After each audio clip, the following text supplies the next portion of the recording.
जय सिया राम जय जय सिया राम। जय सिया राम जय जय सिया राम। जय सिया राम जय जय सिया राम। जय सिया राम जय जय सिया राम। जय सिया राम जय जय सिया राम। जय सिया राम जय जय सिया राम। जय सिया राम जय जय सिया राम। जय सिया राम जय जय सिया राम। श्री सीताराम जी भगवान की जय। श्री हनुमान जी महाराज की जय। वैदेही की आत्मकथा। मैं वैदेही दूसरे दिन सभा फिर जुटी। एक विशाल सभा चित्रकूट में मध्य बड़ी गादी में ससम्मान मेरे पिताजी को बिठाया गया था। मेरी माँ सुनैना सासू माताओं के साथ बैठी थीं। गुरु वशिष्ठ जी, जाबाली, अत्रि, अन्य बड़े बड़े ऋषि भी विराजे थे। भरत भैया बैठे हैं। पिताजी के सत्य की रक्षा की जानी चाहिए। मेरे श्री राम अपनी बात पर ही दृढ़ थे और सभा के प्रारंभ में ही ये बात कह दी थी, आपके बदले मैं जाऊंगा वन में। भरत भैया का स्वर वही था, पर मेरे श्री राम ने स्पष्ट अस्वीकार कर दिया। ये पिता के सत्य की रक्षा कहाँ है? प्रतिनिधि का प्रश्न ही नहीं है भरत। और माता कैकेयी ने तुम्हारे लिए राज्य मांगा है। राम राम। ये आवाज़ इतनी तेज आई थी कि सबने मुड़कर पीछे देखा था। माँ कैकेयी, मैं चौंक गई। इस तरह और इतनी तेज आवाज़ में बोलते मैंने कभी सुना नहीं था। राम, भले ही मैं अब तुम्हें राम कहने की अधिकारिणी नहीं हूँ, क्योंकि ये तेरी माता कैकेयी कुमाता हो गई है। वो लड़खड़ाते हुए सभा के उच्च मंच पर चढ़ रही थी। मेरे श्री राम ने आगे बढ़कर उनका हाथ पकड़ा और मंच के मध्य में ले आए। पर तू अभी भी इस दुष्टा को माता कहता है? ये कहते हुए अपने हाथों से मेरे श्री राम का मुखारविंद छुआ था। ये तू ही कर सकता है राम। जिस कैकेयी ने तुझे ये वल्कल पहनाए, वनवासी वेश दिया, उसे तू माता कह सकता है? माँ कैकेयी बोल रही थी और कांप रही थी। मैं किसकी लज्जा करूं राम? मैं तो पतित्यक्ता हूँ, पतिघातनी हूँ, अनाथा और अपने ही अपराध से अनाश्रिता। राम, मैं इस सभा में कहती हूँ, जिसे मैंने अपने उदर में धारण किया, उस भरत के लिए मैंने कुछ नहीं किया। मैंने जो भी किया अपने लिए। फिर हंसती हैं माता कैकेयी, राजमाता कैकेयी। ये कहते हुए अट्टहास करती है राजमाता। आप राजमाता हैं माँ कैकेयी, आप राजमाता हैं। चाहे भरत राजा बने या राम राजा बने, आप राजमाता हो। मेरे श्री राम ने माता कैकेयी को संभाला। आप बैठिए। मेरे श्री राम ने माता कैकेयी को कौशल्या माँ के पास में बिठाना चाहा। नहीं, आज मुझे बोलने दे मेरे राम, आज मुझे बोलने दे। सब कुछ मेरे कारण हुआ है ना? तो मुझे बोलने दे आज। राम, तू तो महान है। नहीं नहीं, तू तो भगवान है। सच में, जिस कैकेयी ने पिशाचनी बनकर तुझे राज्य से निर्वासित कर दिया, उस कैकेयी को बचाने वाला तू ही तो है। नहीं तो इस कैकेयी के शरीर को अयोध्या की सेना काट कर कुत्तों के आगे फेंक देती। माता कैकेयी उन्मादनी की तरह लाल लाल आंखें करके इधर उधर देख रही थी। हाँ, तूने ही तो मुझे बचाया था राम। और ये सीता, मेरा हाथ पकड़ लिया था कैकेयी माँ ने। ये सीता कल आई थी, रात में आई थी, कह रही थी सेवा करूँगी। सच राम, तेरी तरह ही ये तेरी पत्नी भी, नहीं तुझसे भी ज़्यादा। मैंने इसे भी बनवासी कपड़े दिए थे, बलकल इसके गहने उतरवा रही थी, और ये कल रात में आई, मेरे पैर दबाने लगी। ओह राम, आपका जिसने भी अपराध किया है उसकी ओर से ये राम आपसे क्षमा मांगता है। मैं समझ गई थी माँ कैकेयी का स्वास्थ्य न बिगड़े, इसलिए मेरे श्री राम बात को बदल रहे थे। नहीं नहीं, क्षमा तू क्यों मांगेगा रे? पर एक बात बता राम, क्या ये कैकेयी तुझसे क्षमा मांगने योग्य है? राम, क्या इस कैकेयी को तू क्षमा करेगा? माँ, ऐसे क्यों कह रही हो आप? मेरे श्री राम के नेत्र बह गए थे। मैं भी पगली हूँ ना, मुझे तो सबने क्षमा कर रखा है। मेरा दोष कोई देखता ही नहीं। अगर इस कैकेयी का दोष कोई देखेगा तो मुझे मृत्यु नहीं दे देगा। नहीं, मृत्यु से भी इस कैकेयी के पाप कहाँ कटेंगे राम। मैं तो वो पापनी हूँ जिसे इतना अधिकार भी नहीं था कि पति के शव को अंतिम समय छू भी सकूं। मंथरा है ना? हाँ, वही मंथरा जिसने तेरे वनवास की भूमिका बनाई। आज मेरे साथ केवल वही मूर्खा मंथरा है, पर वो आज भी मुझसे स्नेह करती है। मैं उसे छोड़ भी नहीं सकती, क्योंकि मैं उसे छोड़ दूंगी तो लोग उसे मार देंगे। मैं उसकी रक्षिका बनी हूँ और वो मेरी रक्षिका बनी है। मेरे पास आजकल कोई नहीं आता। मेरी वो दासियाँ सब मुझे छोड़कर चली गई। दास दासी भी मेरी ओर इस तरह से देखते हैं जैसे मैं उनकी सबसे बड़ी शत्रु हूँ। मेरे श्री राम ने रोषपूर्ण नज़रों से शत्रुघ्न कुमार की ओर देखा। नहीं नहीं, किसी को कुछ मत कहे, किसी का कोई दोष नहीं है राम। ये मेरे ऊपर इन सब की कृपा ही तो है कि ये कैकेयी अभी भी जिंदा है।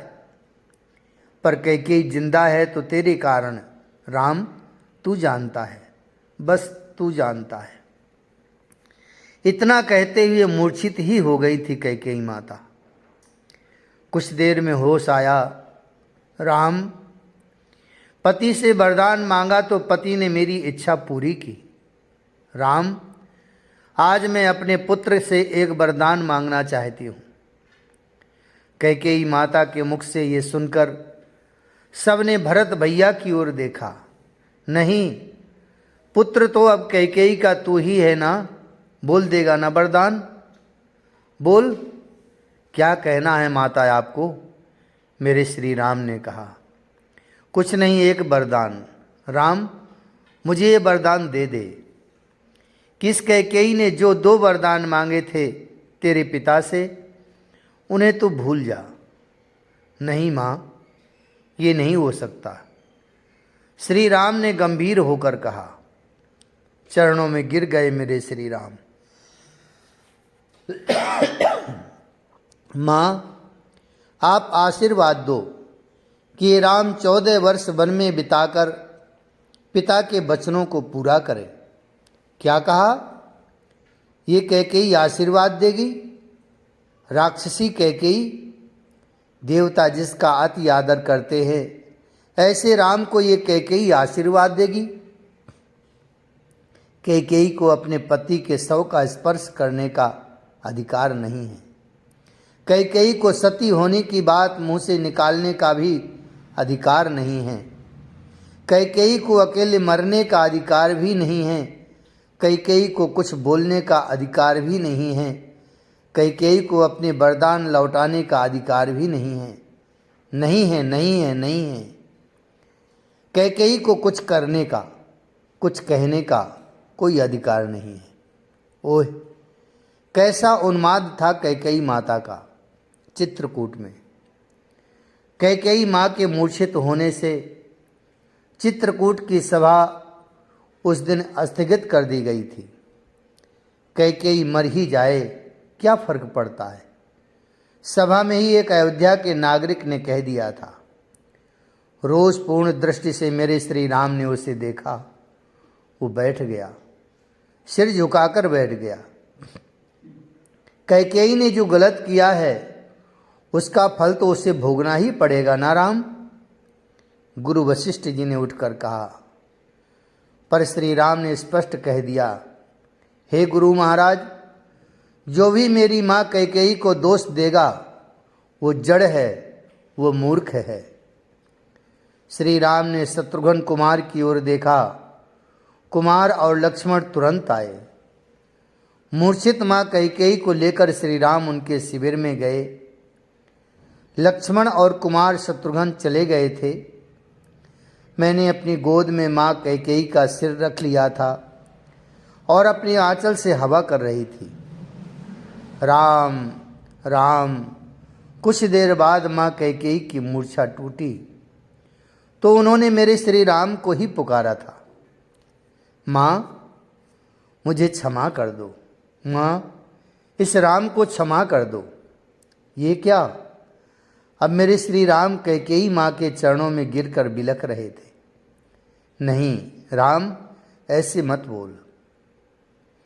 श्री राम के मुखमंडल में हाथ फेरते हुए कैकेयी माँ ने कहा था, माँ, आपका कितना बड़ा त्याग है, ये आप नहीं जानती।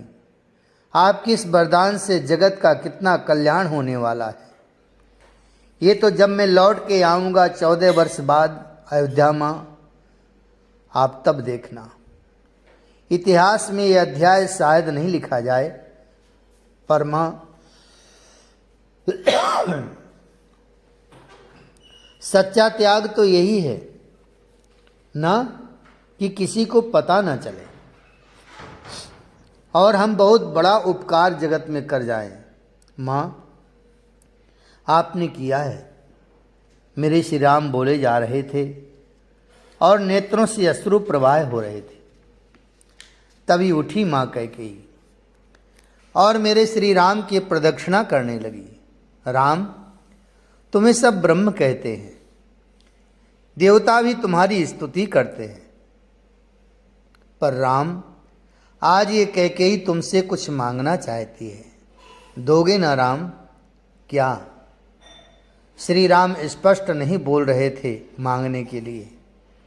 हंसी कैकेयी माँ, तू तो ब्रह्म है, फिर तू देने में हिचकिचा क्यों रहा है राम? कह देना दूंगा, बोल।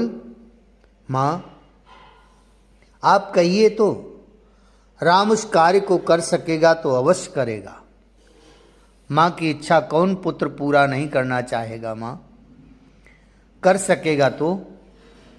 ईश्वर तो सर्व सामर्थ्यवान को ही कहते हैं ना।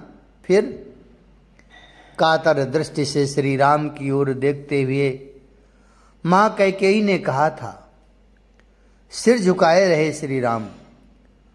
उस शिविर में उस समय कोई नहीं था।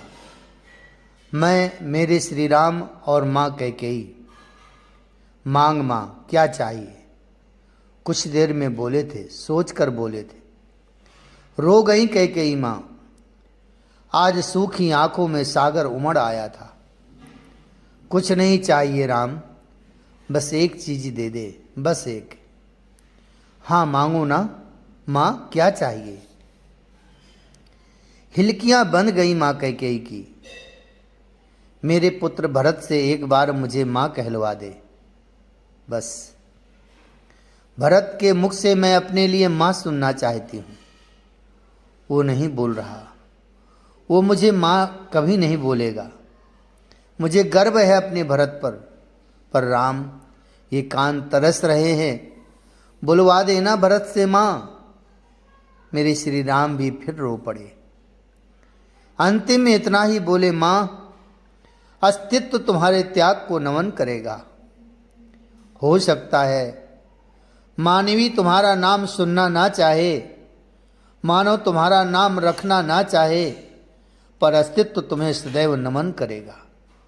आप महान हो माँ, आप महान हो। कैकेयी माँ हंसी, जा अब तू राम जा। चरणों में प्रणाम करके श्री राम चल दिए थे। मैं भी माँ कैकेयी के समान त्याग आज तक किसी ने नहीं किया, ना कर सकेगा। भरत, मेरे श्री राम चिल्लाए थे। ये अंतिम सभा थी चित्रकूट की। सुबह से ही अयोध्या और मिथिला का समाज उस कामदगिरी के पास एकत्रित हुआ था और इन सब समाज का कहना था कि आज ही निर्णय हो जाए। सभा जुटी तो आज सबसे पहले भरत भैया ने ही कहना शुरू किया था, मैं अबोध बालक के समान हूँ, मैं विवेक संपन्न कहाँ हूँ। माता पिता के सामने बालक हठ करे तो गलत नहीं है नाथ, क्योंकि ये उसका अधिकार है। इतना कहकर भरत भैया ने अपनी बात कहनी प्रारंभ की। आप चलिए अयोध्या, अगर नहीं चल सकते तो लक्ष्मण की तरह मुझे भी अपने साथ ले लें, और अगर नहीं तो भरत यहीं अपने प्राण त्याग रहा है। सुमंत्र जी, चिल्लाए भरत भैया। उनका मुखमंडल लाल हो गया था। कुशासन बिछा दो और उसमें अग्नि लगा दो, भरत यहीं अपना देह त्यागता है। इतना कहकर भरत भैया ने सुमंत्र जी की ओर देखा, पर सिर झुकाकर खड़े थे सुमंत्र जी। तब भरत भैया ने इधर उधर की कुशाएं इकट्ठी करी और उसमें अग्नि लगाने लगे। भरत, मेरे श्री राम चिल्लाए थे, भरत तुम जैसे भाई से मुझे ऐसी आशा नहीं थी। ये क्या कर रहे हो? देह त्याग रहे हो? तुम क्षत्रिय होकर ऐसे निकृष्ट कर्म कर कैसे सकते हो? मेरे श्री राम अत्यंत रोष में थे। तुम क्या कह रहे थे? तेज 4 कदम चले मेरे श्री राम और भरत भैया के वक्ष में हाथ मारते हुए बोले, तुम क्या कह रहे थे? तुम बनोगे मेरे प्रतिनिधि? अरे राम मर गया हो तब तुम मेरे प्रतिनिधि बनोगे ना? मेरे बदले तुम रहोगे वन में? कैसी बचपने की बातें करते हो? फिर मेरे श्री राम ने भरत भैया का हाथ पकड़ा और बोले, मुझे स्पर्श करके बोलो भरत कि आज के बाद तुम ये सब नहीं करोगे, नहीं तो ये राम। मेरे श्री राम इधर उधर देखने लगे थे। कांप गए भरत भैया कांप गए मेरे श्री राम को इस तरह देखकर। नाथ, मैं आपको पहले ही बोल चुका हूँ, मैं आपका अबोध बालक हूँ, क्षमा करें अपने इस बालक को। इतना कहकर सच में ही बच्चे की तरह भरत भैया श्री राम के चरणों में लिपट गए थे। मुझे कोई पद नहीं चाहिए, मुझे केवल इन्हीं पद की चाहना है। ये कहते हुए भरत भैया प्रभु के पदरज को अपने माथे से लगाने लगे थे। मेरे भाई, मेरे भरत, श्री राम ने झुककर भरत को उठाया नहीं, अब मैं बोलूँगा। आप नहीं चाहते कि आपको अयोध्या हम लोग लेकर चलें। आप चाहते हैं कि आप वन में रहें, है ना? भरत भैया ने पूछा था। सबकी दृष्टि श्री राम पर थी। भरत, हमारे पिता सत्यवादी थे, तो उनके वचनों को पूरा करना हमारा कर्तव्य है। तुम जाओ, तुम अच्छे राजा साबित होगे, मेरा विश्वास है। मैं तुम्हारी भाभी को भी कहता रहता हूँ, मैं तेरी भाभी को भी कहता रहता हूँ, मेरा भरत बहुत अच्छा राजा बनेगा। मैं कुछ कहना चाहता हूँ। गंभीर हो गए थे भरत भैया। हाँ हाँ कहो, क्या कहना है भरत? प्रेम में कोई जिद नहीं, प्रिय की इच्छा में ही अपनी इच्छा, यही प्रेम का संविधान कहता है ना? मेरे श्री राम ने सजल नयनों से भरत भैया की ओर देखा था। ठीक है, ये कहते हुए भरत भैया आगे अपने शिविर की ओर। संपूर्ण समाज देख रहा था, आगे क्या होगा। भरत भैया दौड़ कर गए और दौड़कर ही आए, पर इनके हाथों में क्या है ये? भरत भैया, राज्याभिषेक की सामग्रियों में जो स्वर्ण और हीरों से मंडित पादुका थी, उसको लेकर आ गए थे। नाथ, मैं लौट जाऊंगा, बस आप इन पादुका में अपने चरण रख दीजिए। 14 वर्ष तक आपकी पादुका अयोध्या का राज्य चलाएगी। ये क्या पागलपन है भरत? मेरे श्री राम बोले। क्यों नाथ, आपकी कृपा हो तो तृण भी वज्र हो सकता है, फिर पादुका तो आपकी हर वस्तु चिन्मय है। फिर क्या हुआ? आपको इस बालक की ये जिद तो माननी पड़ेगी। चरण पकड़ लिए भरत भैया ने। मेरे श्री राम, उन्हें मैं कभी कभी संकोची नाथ कहती थी। आज ये संकोच कर रहे थे। गुरु वशिष्ठ जी आगे आए और उनके साथ मेरे पिता विदेहराज जनक जी भी। राम, भरत की बात मान लो। अब जिद तुम कर रहे हो, ये बात लगभग मेरे पिताजी और गुरु वशिष्ठ जी दोनों ने ही कही थी। बिना कुछ बोले श्री राम ने अपने चरण पादुका में रख दिए, फिर तुरंत हटा लिए। भरत भैया आनंदित हो गए थे। श्री राजा राम की जय, श्री अयोध्या नाथ की जय जोर जोर से बोल रहे थे। नाथ, अब एक बात और सुन लो। 14 वर्ष से एक दिन भी ज़्यादा समय आपने लगाया तो ये भरत आपको जीवित नहीं मिलेगा। नहीं भरत, मेरे श्री राम रो पड़े थे। भरत भैया चले गए, उनके साथ माताएं, गुरुजन, प्रजा सब गए। मेरे श्री राम की पादुका को भरत भैया ने पहले तो हाथी पर सिंहासन जो था उस पर रखा, पर श्री राम ने भरत भैया को कहा, भरत, अब लौटते समय पैदल मत जाओ, इसी हाथी पर बैठकर जाओ। भाई जिद नहीं करते। अब तो मैं 14 वर्ष बाद आ ही रहा हूँ ना, मैं प्रसन्न हूँ, तो तुम भी प्रसन्न होकर जाओ। अगर तुम पैदल गए तो इस राम का हृदय दुखेगा। भरत, मान लो अपने ज्येष्ठ भ्राता की बात, और ज्येष्ठ भ्राता पिता के समान ही होते हैं।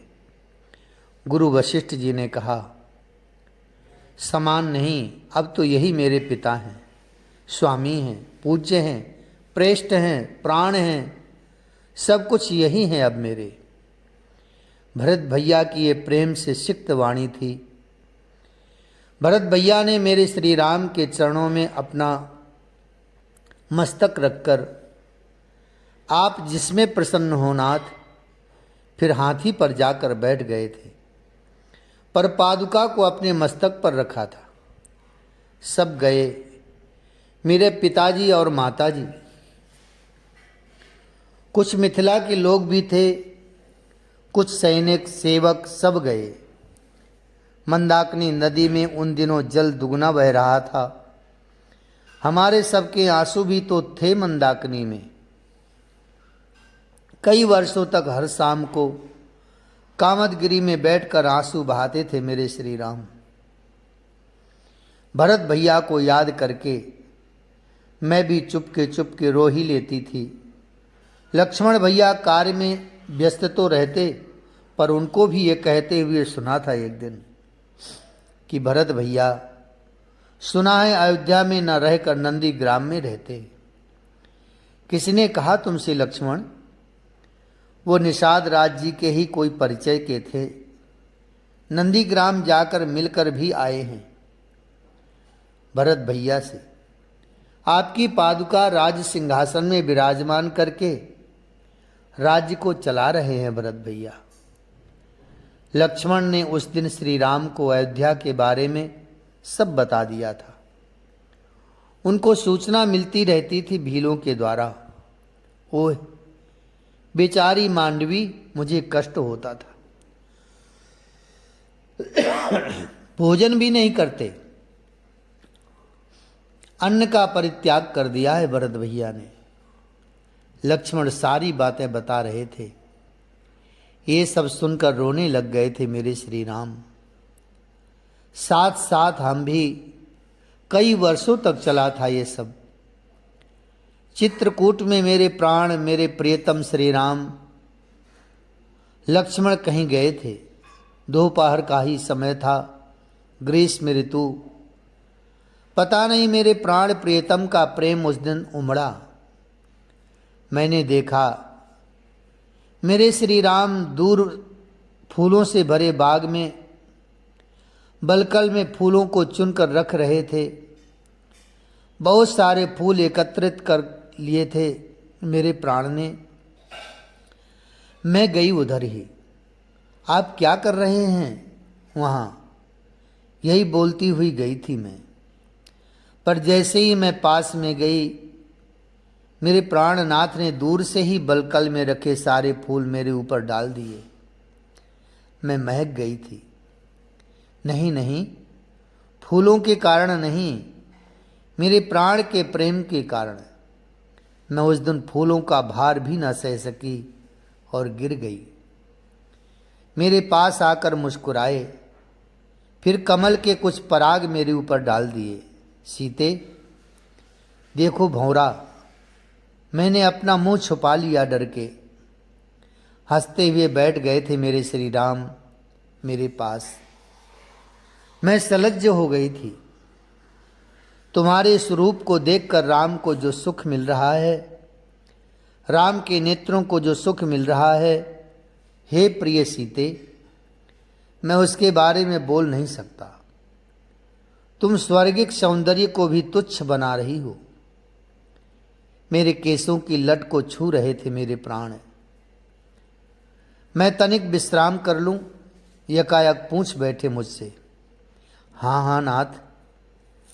मैं उठने को हुई कि मुझसे बोले, तुम ऐसे ही रहो। फिर मेरी उरु में सिर रखकर लेट गए। पर मैं उठ गई, वे सोए रहे। कभी मुझे देखते थे, मैं उनकी जटाओं को सुलझाने का प्रयास करती, वो फिर उठकर मुझे आलिंगन करते। मैं लज्जा से भर जाती थी। तभी काक, हाँ कौआ, आप इंद्र के पुत्र जयंत से तो परिचित है ना, वही कौआ बनकर आ गया था। जय जय श्री राम, जय जय श्री राम। राम रघुबर की प्राण प्रिया, भजो रे मन सिया सिया। राम रघुबर की प्राण प्रिया, भजो रे मन सिया सिया। सिया सिया भजो सिया सिया, सिया सिया भजो सिया सिया, राम रघुवर की प्राण प्रिया, भजो रे मन सिया सिया, राम रघुवर की प्राण प्रिया, भजो रे मन सिया सिया। श्री सीताराम जी भगवान की जय।